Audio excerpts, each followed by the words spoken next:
Kwa majina naitwa Dr. Paulo kutoka kituo cha Makei House Dispensary. Tumeshanufaika kwa awamu mbili kwa kumbukumbu zangu hapa. Awamu ya kwanza ilikuwa ni mwaka 2021 ambapo tulipata mkopo wa dawa wenye thamani ya milioni 20. Na awamu ya pili ni mwaka 2024 ambapo tulipata mkopo wenye thamani ya milioni 21. Mkopo wa dawa. Mkopo wa kwanza ulikuwa ni wa dawa na vitendanishi kwa maana ya reagent na baadhi ya vifaa, lakini mkopo wa pili ulikuwa ni mkopo wa dawa. Toka tumepata imetusaidia kwa kiasi kikubwa kuweza kutoa huduma kwa urahisi, kwa maana zile dawa ambazo zilikuwa hazipatikani, ambazo pengine tulikuwa tunashindwa kuzinunua kutokana na gharama zake ili kuweza kuwahudumia wanufaika wa mfuko, basi zilikuwa rahisi kuzipata baada ya kuwezeshwa kupata mkopo huo, na wanufaika wale walikuwa wanaendelea kuja na kupata huduma kwa urahisi tofauti na kipindi cha nyuma.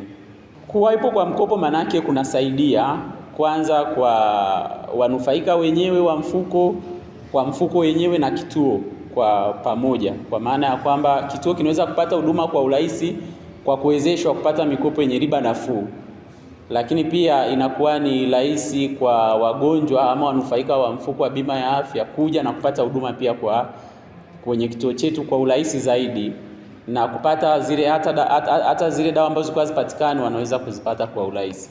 Lakini inatupunguzia pia ule mzigo ambao tulikuwa nao wa kuagiza dawa pengine na kuchelewa kulipa, unakosa zile dawa ulizokuwa unazitaka. Kwa hiyo mkopo unaleta manufaa kama hayo.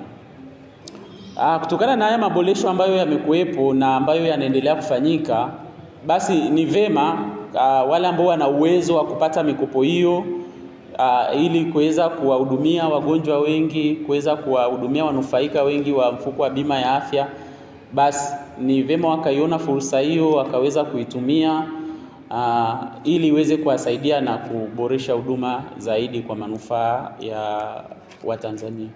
Namna serikali ambavyo inaweza kuwezesha swala hili la bima ya afya kwa wote, maana yake ni kwamba tunajipanga kuwahudumia watu wengi zaidi tofauti na ilivyokuwa mwanzoni.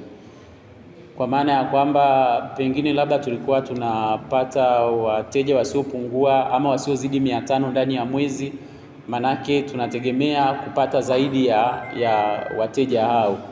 Kwa kama ni hivyo, basi kukiwepo na fursa kama hizi za mikopo ya dawa na vitendea kazi ama vitendanishi, itakuwa ni rahisi kutuwezesha kuweza kutoa huduma hiyo, lakini itakuwa ni rahisi kuweza kuendana na mahitaji ya watu watakaofika kupata huduma, tofauti na awali ambapo ukiwa na watu wachache manake utahitaji rasilimali chache, ile utakapokuwa na watu wengi utahitaji rasilimali nyingi, kitu ambacho itakuwa ni mzigo kwa kituo kama hakutaweza kuwepo na mikopo hii ambayo itaweza kutuwezesha kwa namna moja ama nyingine.